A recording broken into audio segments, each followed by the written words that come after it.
Mon Seigneur et mon Dieu, je crois fermement que tu es ici, que tu me vois, que tu m'entends. Je t'adore avec profonde révérence. Je te demande le pardon de mes péchés et la grâce de faire avec profit ce moment de prière. Ma mère, mère de l'Église, mon ange gardien, intercédez pour moi.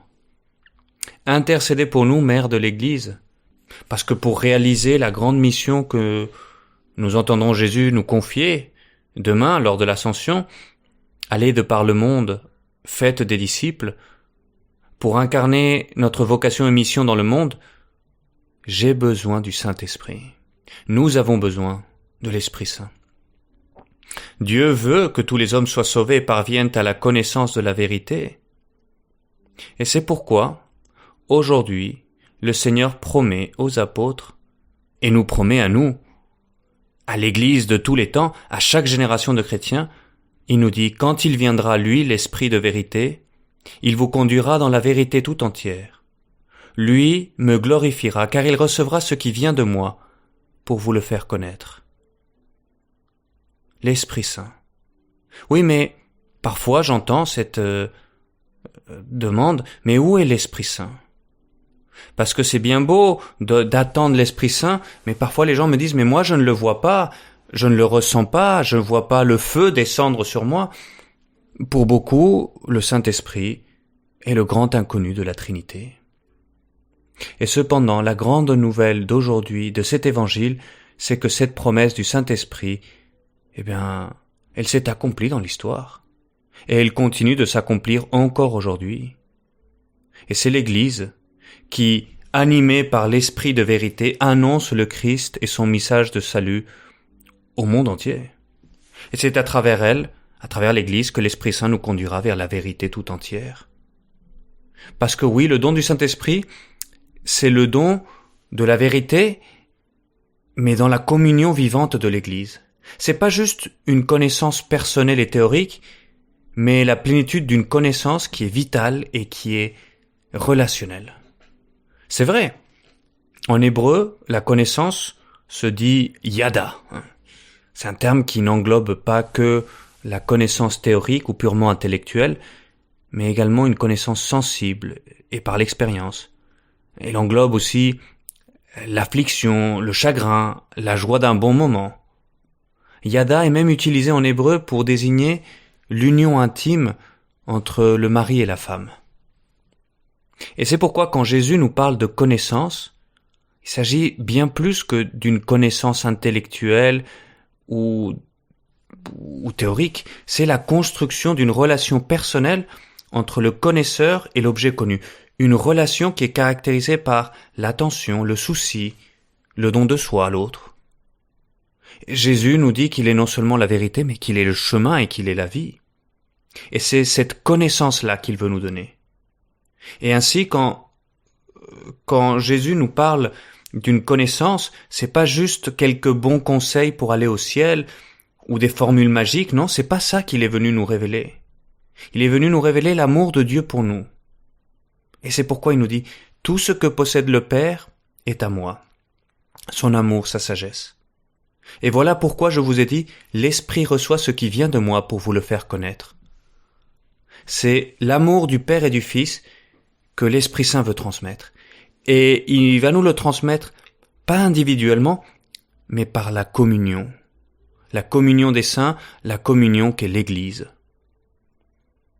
Bah oui, parce que cette connaissance promise par Jésus aujourd'hui, en fait, on ne peut aimer que ce qu'on connaît, du moins un tout petit peu. Et c'est pourquoi, par le don de sagesse déversé dans le cœur des apôtres à la Pentecôte, ils ont pu comprendre, assimiler en profondeur le message du Christ, qu'ils n'avaient pas compris jusqu'alors. Ils ont pu comprendre le sens, sauveur, de la mort de Jésus sur la croix, son amour pour nous, la profondeur de ses paroles pleines de sagesse, dans les paraboles, la force de certains gestes du Christ. C'est l'Esprit Saint qui a ouvert leur intelligence pour comprendre la vie du Christ à l'intérieur de sa mission de salut pour le monde. Et c'est l'Esprit Saint qui leur a permis de transmettre cela aux premiers chrétiens pour qu'ils glorifient Dieu le Père. D'abord par la prédication orale, Puis après, en mettant par écrit cette catéchèse, et ce sont les évangiles, et ce sont les écrits du Nouveau Testament, et c'est la Bible. Oui, l'Esprit Saint, qui est cette plénitude de connaissance, a agi sur les apôtres. Mais l'action du Saint-Esprit pour les aider et nous aider à faire connaître le Christ ne s'arrête pas là.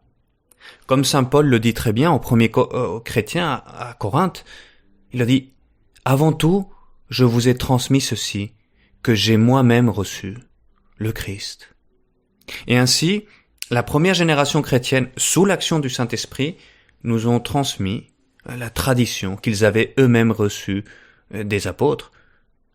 Et en tant que successeurs des apôtres, les papes successifs, les évêques, réunis autour de lui, ont ainsi reçu des dons spéciaux du Saint-Esprit pour garder, pour transmettre, pour interpréter fidèlement ce trésor de sagesse, de connaissance, ce contact vital avec le Christ, cet unique dépôt sacré de la parole de Dieu que sont les Écritures et la tradition qui ont été confiées à l'Église. Plus encore, par les charismes, c'est-à-dire ces dons que le Saint-Esprit donne à certaines personnes pour le bien de l'Église universelle, par ces charismes d'enseignement, de prophétie, de discernement, eh bien les collaborateurs des évêques, les prêtres, les diacres, mais aussi les catéchistes, continuent d'enseigner, de transmettre la vérité de l'Évangile. Il suffit de regarder l'histoire de l'Église à travers eux, malgré les vicissitudes de l'histoire. L'Esprit Saint continue d'agir dans l'Église pour que nos interprétations plus ou moins hasardeuses, un certain désir de réduire peut-être parfois les exigences de l'Évangile, ou de se mettre soi-disant en phase avec le monde, pour que tout ça ne vienne pas affadir l'Évangile. Et effectivement, 2000 ans d'histoire, et des dérives ici ou là parfois, l'Église est la preuve même, tangible, que Dieu le Saint-Esprit continue d'agir pour nous conduire vers la vérité tout entière. Dans les Écritures, dans le trésor de la tradition, dans sa doctrine, sa sagesse, sa manière de célébrer Dieu dans la liturgie, à la messe. Et ainsi, de génération en génération, l'Église transmet tout ce qu'elle-même a reçu, tout ce qu'elle est elle-même, et tout ce qu'elle croit. Et ça, c'est pas juste une connaissance théorique ou intellectuelle, parce que pour garantir cette transmission de ce contenu vivant qu'est la tradition, l'Esprit Saint agit directement dans l'Église. Et c'est la succession des apôtres. Et par l'imposition des mains, de génération en génération, l'Esprit Saint se déverse sur des hommes pour en faire des diacres, des prêtres, des évêques. Oui, toi, Dieu Esprit Saint, tu continues d'agir et à enseigner et à nous transmettre la vérité, une vérité vivante dans l'Église. Et à travers ces diacres, ces prêtres, ces évêques, à travers eux, dans les sacrements, l'Esprit Saint agit d'une manière suréminente pour garantir objectivement que l'aide de Dieu, sa grâce, nous soit bien donnée. Et ainsi, dans le sacrement du baptême, Dieu, l'Esprit Saint nous fait devenir une créature nouvelle, fils de Dieu, sauvé. Dans la confirmation, il nous donne de pouvoir recevoir la plénitude de ses dons. À travers le prêtre, l'Esprit Saint vient transformer le pain et le vin en son corps et en son sang à la messe. Dans la confession sacramentelle, malgré les limitations de mon cœur, l'Esprit Saint est ce canal à travers lequel Dieu le Père vient déverser sa miséricorde infinie au nom de Jésus pour me donner l'assurance de son pardon. Dans le mariage, c'est lui qui vient introduire les époux dans cette relation d'amour de Jésus avec son Église, son épouse. Dans l'onction des malades, il nous fortifie pour affronter la maladie et même la mort, unis au Christ, à sa passion, à sa croix. Oui, merci Dieu le Saint-Esprit pour agir ainsi et nous donner cette connaissance vitale. Et par cela même si sur le moment je ne ressens rien, même si je suis plus ou moins concentré, même si je suis plus ou moins bien disposé, tu agis. Et ça, c'est très important. Parce que c'est vrai, nous avons une intelligence, une volonté, nous avons besoin de ressentir des choses, mais à force de penser qu'il n'y a de vrai que ce que nous ressentons, nous pouvons passer à côté de l'essentiel. La connaissance que l'Esprit Saint vient nous donner, c'est une relation vitale avec Dieu le Père, avec Dieu le Fils, avec Dieu le Saint-Esprit. Et l'Église catholique est donc l'Église la plus charismatique qui soit, parce que l'Esprit Saint agit avec elle avec une force extraordinaire, et ce même lorsque toi et moi, on ne ressent rien. Saint Paul le disait déjà, l'Esprit Saint vient au secours de notre faiblesse, parce que nous ne savons pas prier comme il faut. Et c'est l'Esprit lui-même qui intercède pour nous avec des gémissements inexprimables, ineffables. Là, en ce moment même, c'est toi, Dieu Esprit Saint, qui agis dans ma prière. Dans la prière de chacun d'entre nous qui écoutons 10 minutes avec Jésus, qui prions par la communion des saints avec Jésus. Alors voilà, je termine en disant merci Dieu le Saint-Esprit d'intercéder pour nous, de nous faire entrer dans le mystère de cette connaissance plénière de Dieu dans son amour.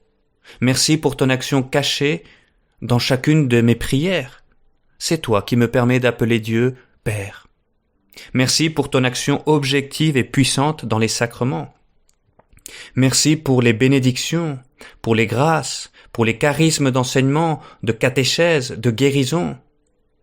Merci surtout pour le charisme suréminent du service et du témoignage de la charité qui se déverse en chaque chrétien, qui se déverse dans le monde à travers chaque chrétien. Merci donc, Dieu le Saint-Esprit, pour le don de la vérité plénière dans cette communion vivante qu'est l'Église.